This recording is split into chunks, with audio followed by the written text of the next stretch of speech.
Вот совсем недавно мелькнуло сообщение беспрецедентной компьютерной атаки на сети Пентагона, когда нарушены сети управления вооруженными силами США, вскрыты некоторые базы. Закладывая в компьютеры все больше информации, функций, возможностей, человек не успевает обеспечивать компьютерную безопасность вышеперечисленных технологий. Опасны интернет-ресурсы, опасны кредитные карты, системы управления транспортом, авиацией, навигацией. Угроза в непредсказуемости. И даже компьютерные вирусы, написанные мастерами-хакерами дома, за собственным рабочим столом, попадая в систему, становятся уже практически неуправляемыми. Над изучением механизмов действия вирусов постоянно ведутся работы. Вирус как болезнь, эпидемия, на которую ищут лекарства. Так что же отличает живую жизнь от неживой? Компьютерный вирус, безусловно, это обладает свойством отражения, он реагирует на среду, в которой он есть, и он ощупывает эту среду и понимает о ней что-то, так сказать. Так он является в некотором смысле, обладает интеллектом. Компьютерный вирус, безусловно, обладает свойством самосохранения, он шифруется, мутируется, он прячется, он заботится о том, чтобы его не обнаружили. И он, безусловно, обладает свойством воспроизведения рода, потому что вирус для того он и вирус, чтобы продолжать самое себя. Ученые, занимающиеся компьютерной безопасностью, вынуждены признать, вирус – первое свойство искусственной жизни. Пока это весьма экстремальная точка зрения, но сегодня она имеет право на существование. В этом случае процесс необратим, он выходит из-под контроля. Программы накапливают знания, адаптируются к условиям. Система накопления и преобразования знаний рождает искусственный интеллект. Везде надо заполнить циферки на поле, которые слабо видны. То есть там циферки изогнуты, линии перекрещены, все. Компьютер в принципе не может определить это. Он не может увидеть цифры. Он видит набор графических пикселей.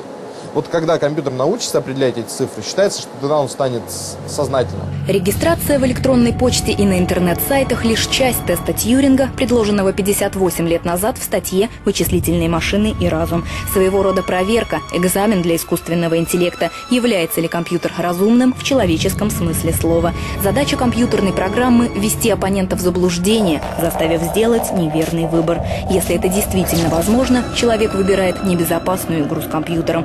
Век всеобщей компьютеризации, когда электронной машине люди уже доверили самое дорогое. Конечно, доверяет всю жизнь компьютеру. Вот известное последнее время, когда шли на управляемый спуск, а он срывался, но компьютер не бросал корабль на, так сказать, кувыркание какое-то. Он переводил в баллистический спуск. Правда, при этом повышалась перегрузка почти в 2 раза, до 8. Ну, наши ребята выдерживают, иностранцы жалуются. Чем больше машины помогают, тем чаще мы воспринимаем их как должное. Между тем, компьютеры уже обыгрывают мировых чемпионов в шахматы, генерируя новую теорию интеллектуальной игры. Через 15 лет люди хотят сразиться с роботами на футбольном поле. Чей интеллект одержит верх – компьютерный или человеческий? Кто окажется быстрее, хитрее, проворнее? Те, кто работал над электронным помощником, сегодня сами констатируют – интеллект робота сравняется с человеческим уже к 2020 году. Еще через 10 лет роботы с внешностью гуманоидов вытеснят человека с большинства рабочих мест, считает американский футуролог Маршал Брейн. Российские ученые тоже не остаются в стороне. Такой пример, что ли, или даже проблема – это создание робота-автомобиля без человека, который бы мог двигаться по обычным улицам в этих сложных транспортных ситуациях. Человек склонен изобретать. Он изобрел компьютерные мозги, компьютерные вирусы. И сегодня человек пожинает плоды собственных изобретений. Настанет время, когда автомобиль сам повезет человека в будущее. В мир новых технологий, где главнее всех разум, интеллект. Мы до сих пор не нашли ответа, где он зародился и из чего состоит. Человечество доверилось компьютерам, но не подчинило их себе.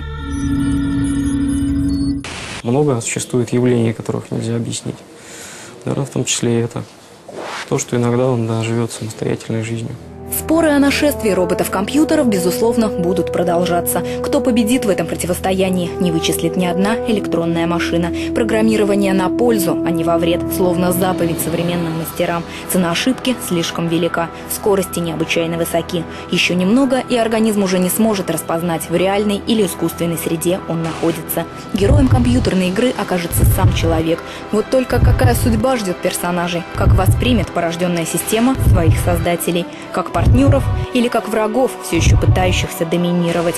Быть может, сейчас, в эту самую минуту, среди тысячи пикселей и миллионов графических символов формируется будущее человечества. Ведь именно он, изобретатель, компьютерный мастер, когда-то сам заявил: будущее за самоорганизующимися системами с внешним управлением. Замени человека робот, и управление окажется в железных руках. В прямом смысле этого слова.